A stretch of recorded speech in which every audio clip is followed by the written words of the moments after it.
Hi hello welcome to my channel అండి. నేనైతే ఈరోజు పిల్లల కోసం ఒక హెల్దీ చీజీ ఆమ్లెట్ అయితే మీతో షేర్ చేసుకుంటున్నాను. ముందుగా ఒక ప్యాన్ పెట్టుకొని అందులో కొద్దిగా బటర్ వేసుకోవాలండి. బటర్ ప్లేస్లో మీరు ఘీతో అయినా రీప్లేస్మెంట్ చేసుకోవచ్చు. ఆయిల్ అయితే యాడ్ చేయొద్దు, మనం పిల్లల కోసం వేస్తున్నాం కాబట్టి. బటర్ అయితే చాలా మంచిగా మెల్ట్ అయిపోయింది.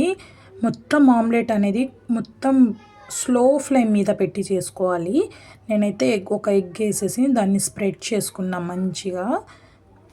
ఒక్క ఎగ్తో అయితే మీకు చూపిస్తున్నాను, ఎందుకంటే పిల్లలకి బాస్కెట్లో 2 బాయిల్డ్ ఎగ్స్ అయితే వేసాను. ఎగ్ అనేది చూడండి మంచిగా స్ప్రెడ్ అయిపోయింది. దాంతోపాటు మనము కొంచెం సాల్ట్ అండ్ కారం యాడ్ చేసుకోవాలి. మా పిల్లలు కొద్దిగా స్పైసీగా తింటారు అనేసి నేను కొద్దిగా కారం అనేది ఎక్కువ వేస్తున్నాను. మనం హెల్తీగా చేస్తున్నాం కాబట్టి పిల్లలకి అనేది డైరీ ప్రోడక్ట్స్లో చీజ్ అనేది నేను చాలా యూజ్ చేస్తాను వాళ్ళ డైలీ లైఫ్లో. చూడండి చీజ్ మొత్తం నేనైతే ఫుల్గా వేసేసాను. మొత్తం ఎగ్ అనేది కనిపించకుండా ఫుల్గా వేసేస్తాను.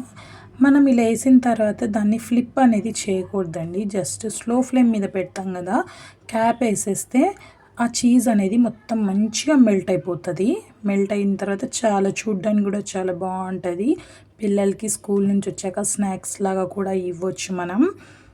బాక్స్లో అయితే అంత కుదరదు కాబట్టి ఇలాంటి స్కూల్లో నేనైతే బాయిల్డ్గానే ఇస్తాను. స్కూల్కి వచ్చిన తర్వాతకి ఇలా వాళ్ళకి చేసి పెడతాను ఈవినింగ్ టైమ్స్.